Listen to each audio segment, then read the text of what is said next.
આમ આદમી પાર્ટીના ધારાસભ્ય ગોપાલ ઇટાલિયા હોય કે પછી કોંગ્રેસના અમિત ચાવડા હોય, જે પ્રકારે ભારતીય જનતા પાર્ટીએ પરિસ્થિતિ અત્યારે તેમના વિસ્તારોમાં ઊભી કરી છે, તેના કિલ્લાનો ભેદ આ પાર્ટી અને તેમના ધારાસભ્યો ઉકેલી શકશે, કેમ કે સ્થાનિક સ્વરાજની ચૂંટણીની જાહેરાત થઈ ચૂકી છે અને તેના સાથે જ આ રાજ્ય સરકારના મંત્રી જીતુ વાઘાણી છે, તેમણે પ્રહાર પણ કર્યા છે।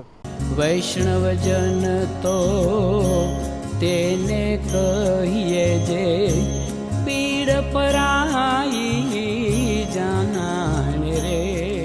નમસ્કાર, આપ જોઈ રહ્યા છો નવજીવન ન્યૂઝ અને હું છું આપની સાથે તોફિક ગાંચી। વર્તમાન સમયમાં જે પ્રકારે આમ આદમી પાર્ટી, કોંગ્રેસ અને ભારતીય જનતા પાર્ટી એકબીજા પર પ્રહારો કરી રહી છે, તેના વચ્ચે સ્થાનિક સ્વરાજની ચૂંટણીની જાહેરાત થતાં જ હવે ભારતીય જનતા પાર્ટી એક્શન મોડમાં આવી છે અને જે પ્રકારે આમ આદમી પાર્ટી અત્યારે આ સરકારની નીતિઓ અને રીતિઓ ઉજાગર કરી રહી છે। આમ આદમી પાર્ટીના નેતાઓ દાવો કરી રહ્યા છે કે પોલીસ તેમના કાર્યકરો છે તેમને ઉપાડી રહી છે અને ભાજપના ઇશારે આ ખેલ ચાલી રહ્યો છે અને હવે આ સ્થાનિક સ્વરાજની ચૂંટણીની પણ જાહેરાત થઈ ચૂકી છે અને જોવાનું તે રહેશે કે ઈશુદાન ગઢવી હોય, ગોપાલ ઇટાલિયા હોય અને ચૈતર વસાવા હોય જેવી આક્રમકતા દાખવતા હોય છે તે ભારતીય જનતા પાર્ટી સામે કેવી રીતે લડી શકે છે અને કોંગ્રેસમાંથી હોય જિગ્નેશ મેવાણી કે પછી અમિત ચાવડા, તે પણ આ ભાજપનો જે અભેદ કિલ્લો છે તેને કેવી રીતે ઉકેલી શકે છે, આ ભેદ છે તે કેવી રીતે ખોલી શકે છે અને આ ચૂંટણીને લઈને જ સરકારના પ્રવક્તા મંત્રી જીતુ વાઘાણીનું નિવેદન પણ સામે આવ્યું છે।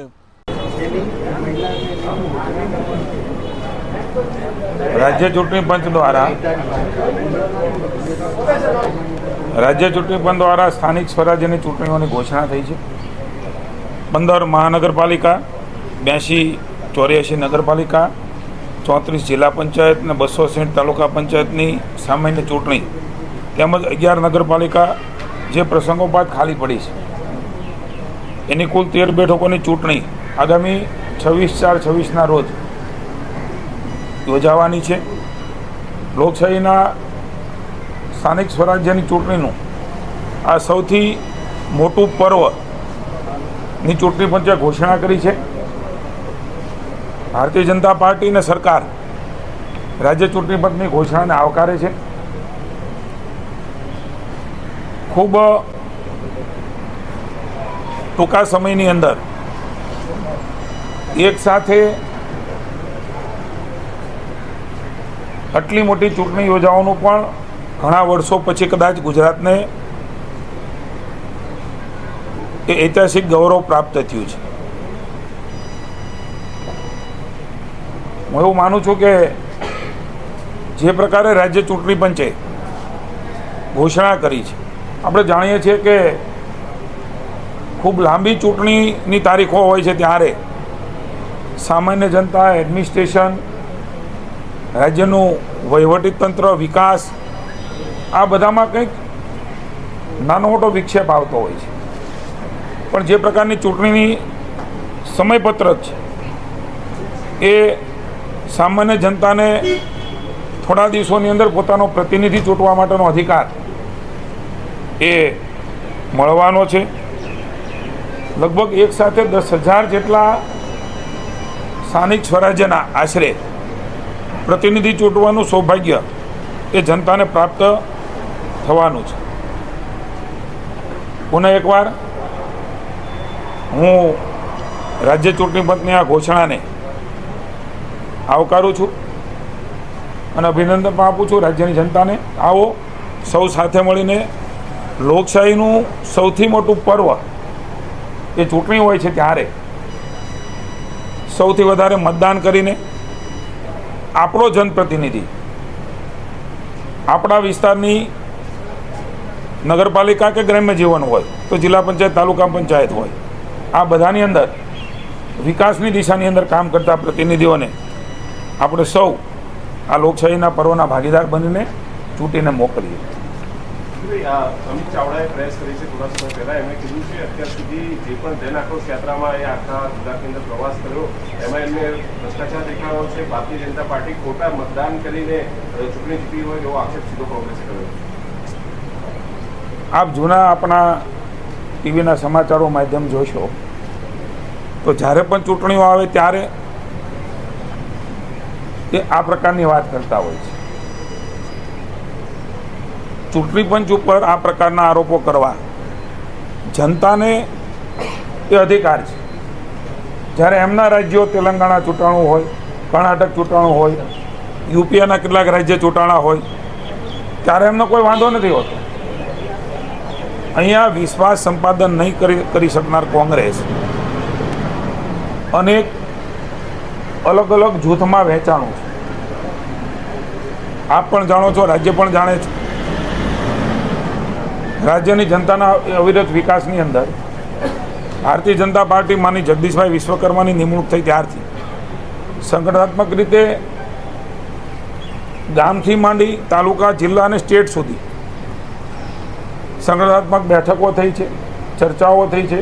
માનની ભૂપેન્દ્રભાઈ અને હર્ષભાઈના નેતૃત્વની સરકાર અવિરતપણે 365 દિવસ રાજ્યની જનતાની સુખાકારીના નિર્ણયો એ સતત લેતા આવ્યા છે. હું કોંગ્રેસને પૂછવા માગું છું, આપણા પહેલાં પણ કોંગ્રેસના એક પ્રમુખ હતા, આજે નવા પ્રમુખ છે, પોતાની ટીમ નથી બનાવી શક્યા. કેટલા વાદ વિવાદો હશે. 30 વર્ષથી સત્તાની બહાર ફેંકાયેલી કોંગ્રેસ એ ચૂંટણી જીતવાની વાતો કરે છે, ભાજપ ઉપર આરોપો કરે છે. ત્યારે 2 વખતના પ્રમુખોમાં હજી સુધી પોતાની ટીમ ન બનાવી શકનાર કોંગ્રેસે ચૂંટણી લડવા નીકળી છે. હું માનું છું કે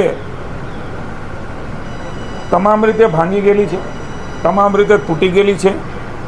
માત્ર વાતોમાં રહી અને લોકોને ભ્રમિત કરવા, ખોટું બોલવું, ભ્રમણા ફેલાવા, જૂઠાણા ફેલાવા એ હંમેશા એમનું કામ રહ્યું છે. હું વિનમ્ર ભાવે જનતાનો આભાર માનું છું કે એમણે ભારતીય જનતા પાર્ટીને હંમેશા ચોઇસ તરીકે સિલેક્ટ કરી છે.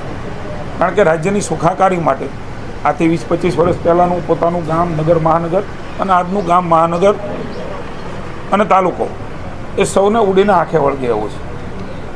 એટલે અગાઉ ઘણી વખત મેં કહ્યું છે કે વલખા મારતી કોંગ્રેસ એ માછલી જેમ તરફડે એમ સત્તા માટે તરફડે છે. હું એવું માનું છું કે કોંગ્રેસે આ વાત કરીને પોતાની હાર સ્વીકારી લીધી છે. એટલે ઠીકરું ફોડવા માટે થઈને ભાજપ માટે વાત કરે છે. ને કે આવી કોઈ વાત ચૂંટણીના સમયમાં કરે. ચૂંટણીના સમયમાં તો કંઈક અમે લડવા માટે તૈયાર છીએ, અમારી પાસે મુદ્દાઓ છે, અમે જનતાને કન્વિન્સ કરીશું. અમે કહીએ છીએ કે અમારી પાસે અનેકવિધ એવા વિકાસના ભાથાઓ, માનની મોદી સાહેબે જે પ્રકારે વિકાસની યાત્રા શરૂ કરી છે એ વિકાસની વણથંભી યાત્રા એ ગુજરાતથી શરૂ થઈ હવે ભારત અને વિશ્વમાં પહોંચી છે. ત્યારે ગુજરાત એ ચીલે ચાલી રહ્યું છે, એ રોડ પર દોડી રહ્યું છે. આ અવિરત વણથંભી વિકાસ યાત્રાની જીતથી હાર ભાળી ગયેલી કોંગ્રેસ, ભાજપથી જીતથી હાર ભાળી ગયેલી કોંગ્રેસ એ બોખલાઈ ગઈને આવા નિવેદનો કરી રહી છે. જીતુભાઈ, સત્તાધારી પાર્ટી માટે વૈકુંઠ નાનું ને વૈષ્ણવ જાજા જેવી સ્થિતિ દેખાઈ રહી છે સેન્સના પહેલાથી. લોકશાહી ઢબે કોઈ કામ કરતો હોય તો ભારતીય જનતા પાર્ટી છે. મેં કહ્યું જગદીશભાઈના, અમારા પ્રમુખશ્રીના નેતૃત્વની અંદર સેન્સ લેવા માટે અમારા પદાધિકારીઓ પહોંચી ગયા છે. તમામ લોકોને મોદી સાહેબના નેતૃત્વમાં ભરોસો છે. સ્વાભાવિક છે, બધાને એમનો લાગણી વ્યક્ત કરવાનો, ટિકિટ માગવાનો અધિકાર છે.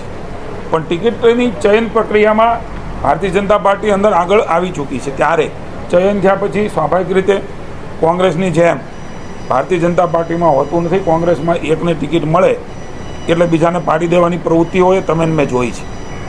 હું એવું માનું છું કે લોકશાહીનો આ સારામાં સારી પ્રક્રિયાઓ છે.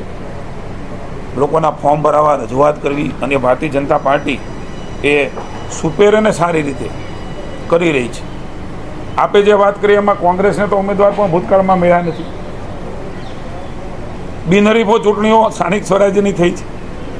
મને એવું લાગે છે કે આ વખતે પણ કોંગ્રેસ હોય કે આપ હોય, બંને વિપક્ષ પાર્ટીઓ જે ભ્રમણા ફેલાવે છે, જૂઠાણા ફેલાવે છે, ખોટું બોલી રહ્યા છે અને જનતાનો મત લેવા નીકળ્યા છે, ત્યારે જનતા એને ઓળખી ગઈ છે. એમને ક્યારેય સ્વીકારવાની નથી.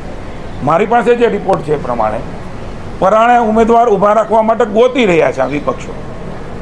એટલે હારવા માટે, ઊભા રહેવા માટેની કોઈ પાર્ટી હોય તો મને એવું લાગે છે કે કોંગ્રેસ અને આપ પાર્ટી છે કે ત્યાં હારવા માટે ઊભા રહેવાનું છે. ભારતીય જનતા પાર્ટી એ મેનેજમેન્ટ, સંગઠનાત્મક વ્યૂહરચના, સંગઠન અને પારિવારિક તાકાત ઉપર જીતે છે. અમારો પરિવારનો ભાવ છે, જનતાનો પ્રેમ, અમે જીતી રહ્યા છીએ. જ્યારે કોંગ્રેસે ઉમેદવાર મૂક્યા પછી હંમેશા રઝળતા અને રેઢા મૂકી દે છે. આ ઇતિહાસ. એટલે મારે તો એના ઉમેદવાર જે બનવા જઈ રહ્યા છે એમને વિનંતી છે કે એનો ભયવો ભૂતકાળ જોઈ લેજો. ટિકિટો આવ્યા પછી તમને છૂટા મૂકી દેશે, રઝળતા મૂકી દેશે, ન સંગઠન હશે, ન દિશા હશે, ન નીતિ હશે. જ્યારે ભારતીય જનતા પાર્ટી એ એકદમ પરફેક્ટ રીતે જનતાના આશીર્વાદ લેવા માટે થઈને એ મેદાનમાં ઉમેદવારની સાથે પડખે ઊભી રહે છે, જ્યારે કોંગ્રેસ એ રખડતા મૂકી દે છે. આ તફાવત એ રાજ્યની જનતાએ જોયો છે. ઉમેદવારની વાત થાય છે જીતુભાઈ, તમે પેલી ચૂંટણી સમિતિ પાર્લામેન્ટરી છે એમાં પણ તમે છો, પૂર્વ પ્રમુખે બનાવેલા ક્રાઇટેરિયા આ વખતે પણ પાળવાના છો? 60 વર્ષથી નીચેના પરિવારમાં ટિકિટ નહીં, કઈ માહિતી છે તમને આ વિશે કંઈ કહી શકો? ચૂંટણી સમિતિની બેઠક અને માનનીય પ્રદેશ અધ્યક્ષશ્રી અને માનનીય મુખ્યમંત્રી શ્રી ભૂપેન્દ્રભાઈ દ્વારા અને ચૂંટણી સમિતિમાં વિચાર વિમર્શ કર્યા પછી આ બધા નિર્ણયો થતા હોય છે. માનનીય જગદીશભાઈ ના નેતૃત્વની અંદર, એટલે એના અધ્યક્ષસ્થાને માનનીય ભૂપેન્દ્રભાઈ અને નાયબ મુખ્યમંત્રી ભાઈ હર્ષભાઈના વિશેષ ઉપસ્થિતિમાં ચૂંટણી સમિતિ એ સતત મળતી હોય છે. આજે પણ મુખ્યમંત્રીશ્રીના નિવાસ સ્થાને આ ચૂંટણી સમિતિ મળવાની છે. આગામી દિવસોમાં ચૂંટણી વ્યૂહરચના, ઉમેદવારની ચયન પ્રક્રિયા, આ બધાની ચર્ચાઓ થયા પછી ભારતીય જનતા પાર્ટી એ જે નક્કી કરશે એ પ્રમાણેની વાત એ આપના સમક્ષ પાર્ટી દ્વારા મુકાય છે. પણ હું પુનઃ એકવાર ચૂંટણી પંચની આ જાહેરાતને આવકારું છું અને અમને જનતા ઉપર સંપૂર્ણ વિશ્વાસ છે. આવો સૌ સાથે મળીને લોકશાહીની આ પ્રક્રિયામાં આપણે ભાગ લઈએ અને ગામ એટલે કે તાલુકો, જિલ્લા પંચાયત, નગરપાલિકા અને મહાનગરપાલિકા જ્યાં ભાજપનું શાસન રહ્યું છે, રાજ્યમાં પણ ભાજપનું શાસન રહ્યું છે, દેશમાં પણ મોદી સાહેબના નેતૃત્વમાં, આદરણીય અમિતભાઈ શાહના નેતૃત્વની અંદર આ વિકાસની વણથંભી યાત્રા શરૂ છે. ત્યારે અવિરતપણે તમામ જગ્યાએ જ્યારે ભાજપનું શાસન હોય છે ત્યારે જ વિકાસ એ એક સરખો આપણે જોઈ રહ્યા છીએ ને થઈ રહ્યો છે. ત્યારે આ વિકાસની અવિરત યાત્રામાં આપણો સ્થાનિક સ્વરાજ્યનો પ્રતિનિધિ પણ કમાવાનો તૂટીએ, રાજ્યમાં પણ શાસન છે, દેશમાં પણ શાસન છે. ત્યારે હું એવું માનું છું કે આવનારા સમયમાં ભારતીય જનતા પાર્ટીને જનતાના આશીર્વાદ એ જનારે આશીર્વાદ થકી જનતાના દરબારમાં ભારતીય જનતા પાર્ટી જવાની છે. ત્યારે પુનઃ એકવાર આ ઘોષણાને હું આવકારું છું. કમળ ખીલશે અને વિકાસ જીતવાનો છે. અમારા મન જનતાનો વિકાસ એ સર્વોપરી છે. જનતાના સુખ દુઃખમાં ભાગીદાર રહીને એમના પ્રશ્નો અને એમની સમસ્યા અને વિકાસ કેવી રીતે આગળ કરી શકાય એ અમારા માટે પ્રાયોરિટી છે. ત્યારે વિનમ્ર ભાવે પુનઃ એકવાર જનતાના આશીર્વાદ લેવા માટે ભારતીય જનતા પાર્ટી જઈ રહી છે. ત્યારે એમના આશીર્વાદે ચોક્કસ ભારતીય જનતા પાર્ટીને માનનીય મોદી સાહેબ જે રીતે દેશ ચલાવી રહ્યા છે એમના માર્ગદર્શન નીચે ભૂપેન્દ્રભાઈ અને હર્ષભાઈ અને ભાઈ જગદીશભાઈના નેતૃત્વમાં ભારતીય જનતા પાર્ટીની ઝળહળતી ફતેહ એ ચોક્કસ જનતાના આશીર્વાદથી થશે. 6 એપ્રિલથી ફોર્મ ભરાવાની પ્રક્રિયા ચાલુ થવાની છે અને ભાજપનો સ્થાપના દિવસ છે. એનાથી ભાજપના કાર્યકર તરીકે તમે કેવી રીતે જુઓ છો? ભારતીય જનતા પાર્ટી 365 દિવસ કામ કરતી પાર્ટી છે. જ્યારે કોંગ્રેસ અને અન્ય વિપક્ષી પાર્ટીઓએ ચૂંટણી વખતે કામ કરતી પાર્ટી છે. અમારા કાર્યક્રમો આપ જોશો, 6 એપ્રિલે એ સંપર્ક કરવાનો હોય, અમારો સ્થાપના દિવસ છે, એ ભાજપનો ધ્વજ લગાડવાનો હોય, ભારતીય જનતા પાર્ટીના કાર્યકર્તાના ઘરે, સામાન્ય કાર્યકર્તા ઘરે. આપણે સૌ જાણીએ છીએ 15મી ઓગસ્ટે ઘરે ઘરે રાષ્ટ્રીયતાના સંદેશ સાથે ધ્વજ લગાડવાનો હોય. આ કોઈ ચૂંટણીનું કામ નથી. માની મોદી સાહેબ આવે, માની અમિતભાઈ શાહ સાહેબ આવે, માની ભૂપેન્દ્રભાઈ જિલ્લામાં જાય, હર્ષભાઈ જાય, મંત્રીમંડળ જાય, જગદીશભાઈ પ્રવાસ કરે. અમારા મન લોકોની વચ્ચે રહેવા માટે ભારતીય જનતા પાર્ટીએ સતત હોય છે. ત્યારે અમને સંપૂર્ણ શ્રદ્ધા છે. 6 એપ્રિલ અમારો સ્થાપના દિવસે યોગાનુયોગ સારી વાત છે, પણ ભારતીય જનતા પાર્ટીનો કાર્યકર્તાનો જવાબ અને જુસ્સો સામે કોંગ્રેસે વિખરાઈ ગયેલી છે. મેં કહ્યું એમ, પોતાની ટીમ નહીં બનાવી શકનાર કોંગ્રેસ, ઉમેદવાર નહીં શોધી શકનાર કોંગ્રેસ એ કોઈને પણ થાંભલા તરીકે ઉમેદવાર ઊભા રાખીને હારવા માટેના ઉમેદવાર ગોતી રહી છે. Thank you. આમ હવે જોઈએ જે પ્રકારે સ્થાનિક સ્વરાજની ચૂંટણી જાહેર થઈ છે અને તેમાં રાજકીય પાર્ટીઓ કેવી રીતે અને કયા મુદ્દા સાથે મેદાનમાં ઉતરે છે. તૌફિક ગાંચી, નવજીવન ન્યૂઝ, ગાંધીનગર.